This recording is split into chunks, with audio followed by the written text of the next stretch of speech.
কৈ ছোৱালীজনীক বছৰটো বেছি ডাঙৰ বুলি মই ভাবিছিলোঁ। পাৰিলে মোক মাফ কৰিব। বেয়া কৰা নাই, কিন্তু কথাটোতো এতিয়া ইহঁতে সহজভাৱে নল'ব নহয়। ল'ব। আমিতো ছোৱালীজনীক ইয়াত ৰখাই থোৱা নাই, পঠাই দিলোঁ। কিন্তু আমাৰ বাবেহে জানমণি বা ঘৰৰ পৰা ওলাই গুচি যাব লগা হ'ল। সেইবোৰ কথা ভাবাৰ আমাৰ দৰকাৰ নাই। আমি যি কৰিব লাগে কৰিলোঁ। এতিয়া তাইৰ কথা ভাবাৰ আমাৰ কোনো প্ৰয়োজন নাই। গোটেই কথাবোৰ শুনি জ্ঞানীকাৰ গাত দুখ নাই নাই লগা হৈছে লাহে লাহে। কিন্তু নিয়ম বুলিতো কথা এষাৰ আছে, গুনাহটো নোহোৱা কৰিবই লাগিব। ৰাইজৰ পৰা আঁতৰাই নপঠাওঁ, কিন্তু ৰাইজক ভোজ ভাত খুৱাই ঘৰত দুৱা ল'ব লাগিব।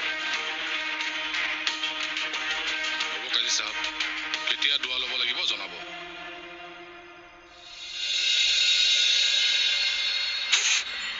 বা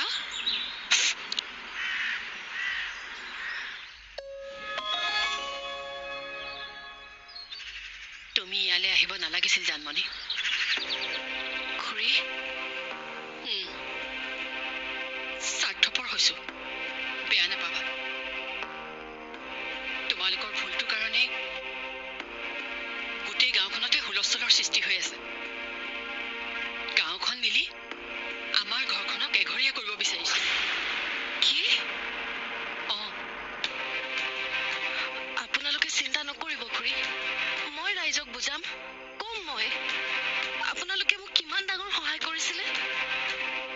বা ৰাইজে নুবুজিব। কিয় বুজিব?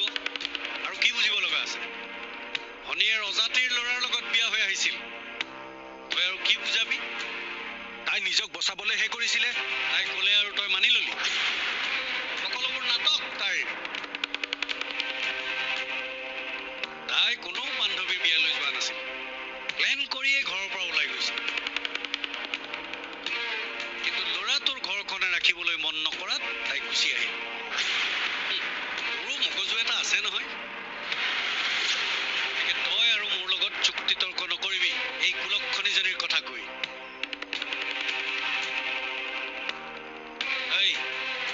মিস্ত্ৰী এটা মাতি খুৰাৰক খাই ইফালে দুৱাৰ এখন কাটি দিবি। একেখন দুৱাৰেৰে ওলোৱা সোমোৱা কৰি মই আৰু পাপ চপাই ল'ব নোৱাৰো।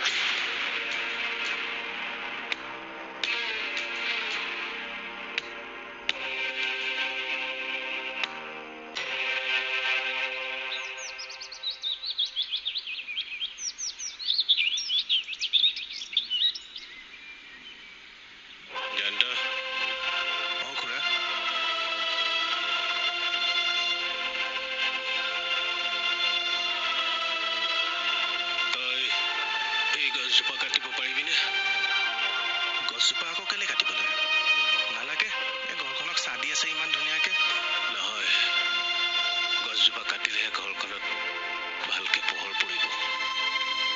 কিনো কৈছা এইবোৰ? আহা আহা ভিতৰলৈ আহা, আহা।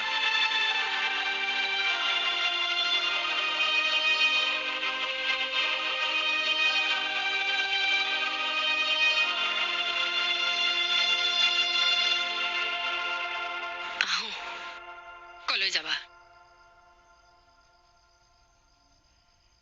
মই ইয়ালৈ কিয় গুচি আহিছিলো জানে খুৰী?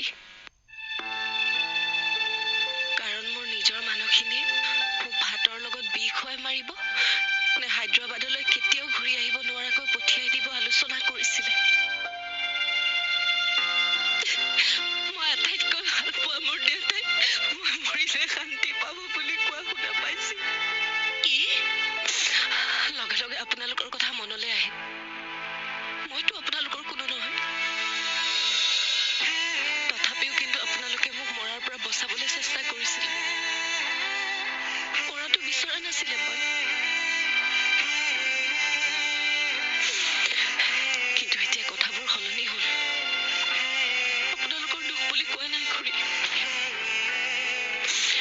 মোৰ কপালৰ দুখ। হয়তো মোৰ মা দেউতাই নহয়,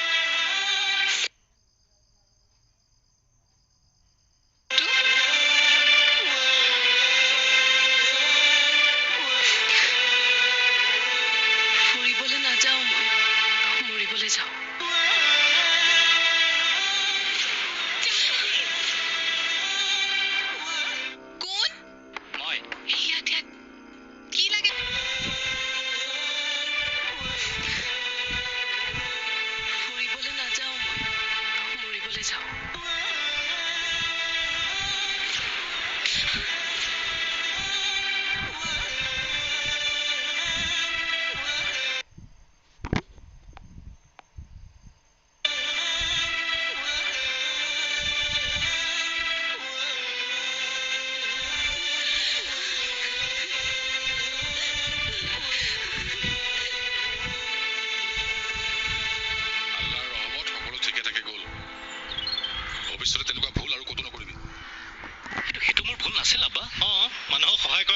নেকি?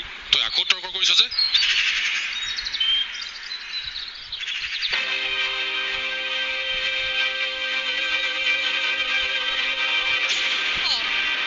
এখেত দেখোন আহি পালেহি। কি হ'ব এতিয়া? তই হেৰি কৰ, এইক ভিতৰলৈ লৈ যা। কিন্তু একো কিন্তু চিন্তু নাই। এখেত মেলৰ পৰা আহিছে। কিবা যদি ডাঙৰ সিদ্ধান্ত হৈছে গোটেই ঘৰখন মূৰৰ ওপৰত উঠাই ল'ব। তুমি চাকিনাৰ ৰুমতে থাকাকৈ যোৱা। কি চাই আছ? লৈ যা সোনকালে।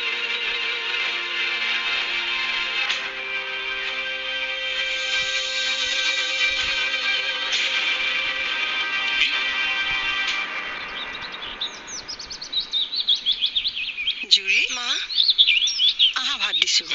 ককাইদেউ কলৈ গ'ল? নাজানো নহয়। দেউতা? ককাইদেউ ভাত দিছো, আহক। বঞ্চি, দেউতা। মই আজি লঘোণ দিম। কাইলৈৰ পৰা সেইটো পাকঘৰত তয়ো নোসোমাবি। দেউতা? কিয় ককাইদেউ? কাৰণটো পৰিষ্কাৰ। এইখন ঘৰ কাইলৈৰ পৰা ভাগ ভাগ হ'ল। তোমালোকৰ লগত আমাৰ আৰু কোনো সম্পৰ্ক নাই। কিন্তু ককাইদেউ, জানটো গ'লগৈ। সৰুৱে পানী পেলালে বৰ পিছলি পৰে। তাই গুচি গ'লেই পাপবোৰ ধুই নোহোৱা কৰিব নোৱাৰিবা। তোমালোকৰ ছোৱালীৰ পাপৰ চিটিকনি মই মোৰ সন্তানৰ গাত পৰিবলৈ নিদিওঁ। আম্মা, ইয়াত এনেকৈ ৰৈ আছা যে? নাই, এনেই। বা, তুমি অলপ সময় এইটো ৰুমতে থাকিব লাগিব। বেয়া নোপোৱা নহয়? ইয়ালৈ আহিবই নালাগিছিলে ন মই। কিনো কথা কৈছা বা? তুমি আমাক নিজৰ বুলি ভাবিছা কাৰণেহে আহিছা। খুৰাই যদি গম পায়, আম্মাই কিবা এটা কৰিব। তুমি চিন্তা নকৰিবা, ডাঙৰ দাও আছে নহয়। নকবা তোমাৰ ডাঙৰ দাদাৰ কথা। তোমাৰ দাদাৰ কাৰণেতো আজি এই অৱস্থা হৈছে। বা, নহয় কি? তোমাৰ দাদাই মোক সেইদিনাখন বাছৰ পৰা নমাই ননাহেঁতেন বেছিতকৈ বেছি মই মৰিহে থাকিলোহেঁতেন। কিন্তু এতিয়া ভোগাৰ দৰে কষ্টটো ভুগিব লগা নহ'লহেঁতেন ন। তোমাৰ দেউতাই যদি তোমাক বিষ খুৱাই মাৰি পেলাম বুলি কয়, কেনেকুৱা লাগিব তুমি জানানে? বা,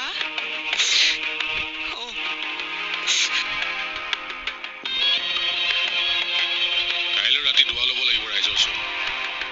তুমি ৰিহানাক কৈ বজাৰ লিষ্টখন বনাবা। কি হ'ল? কলৈ চাই আছা? মই তোমাক কিবা এটা কৈ আছো। নাই নাই, মই শুনি আছো, আপুনি কৈ থাকচোন। ইমান চিন্তা কৰিব নালাগে। ৰাইজে কথাখিনি বুজি পালে। হানিফেও ভালদৰে বুজাই দিছে। এতিয়া মানে ৰাইজক কাইলৈ ভোজ ভাত দিব লাগিব। কাম নাই। তোক ডাঙৰ মাজত মাত মাতিবলৈ মই মানা কৰিছো নাই?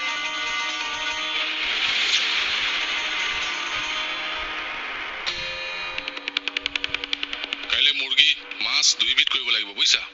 মিঠাইও অলপ আনিব লাগিব। হেৰা, আৰু কি কি খোৱালে ভাল হ'ব হে?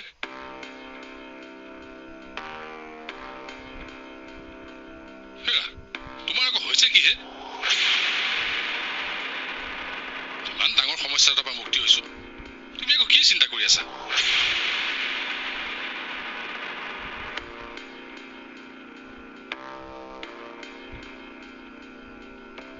কোন? মই ইয়াত ইয়াত।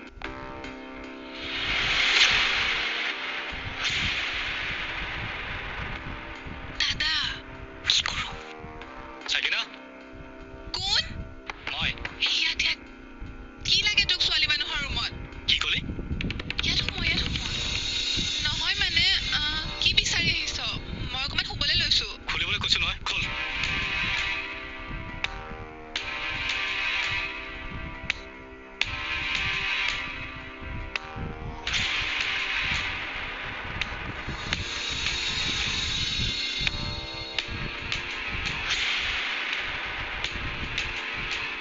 কি চাইছ এনেকে? আমি তোৰ ৰুমৰ ফালে ইমানকৈ কি চাই আছিলে? আব্বাইতো কথাটোত মন দিয়া নাই। আমি এই চাদৰ খুটা ঢালাই দিয়া কথা ভাবিছে চাগে সোনকালে। ইমান টেনশ্যনত আমি চাদৰ ফুটা ধাৰাই দিয়াৰ কথা ভাবিছিলে। কিবা এটাতো আছে। দাদা, তই যাবিনে? মোৰ টোপনি ধৰিছে। হ'ব, যাম ৰ। ইমান চিঞৰিছ কিয়? টোপনি ধৰিলে মই চিঞৰোৱে। তই যা।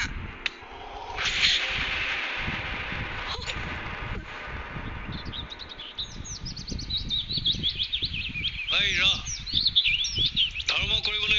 আছে যদি তোৰ ফালে এটা তুলসীৰ ভেটি নিজাকৈ সাজি ল তোৰ হাতেৰে এটোপাল পানীও যদি সেইটো ভেটিত পৰিল মই গোটেই ভেটি খান্দি নি নৈত উটাই দিমগৈ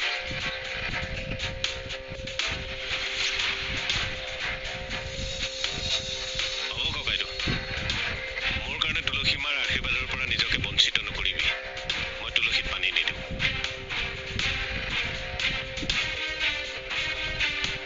ঐ খাই ঘৰত নোসোমাবি বুলি তোক কি আকৌ বেলেগকৈ ক'ব লাগিব নেকি ঐ বঞ্চি পানী এবাল্টি আন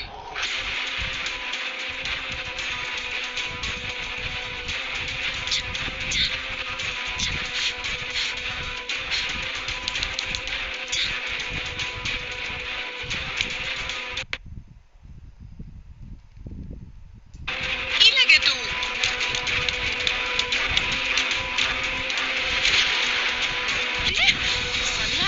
মানুহেতো কষ্ট দি শেষে হোৱা নাই এতিয়া তয়ো মাৰি পেলাম তোক আজি আপুনি মনে মনে কচোন না ডাঙৰকে ক'ব দিয়া মানুহ মাতি আনক মাৰি পেলাম মোক খুৰা কিবা এটা খাবলৈ দিয়া কি চাই আছে মাৰক খুৱাম খুৱাম আপুনি যি খাই মই তাকে খুৱাম পোলাও বিৰিয়ানী চাওমিন খুৰা মই পোলাও বিৰিয়ানীৰ কথা কেতিয়া ক'লো হে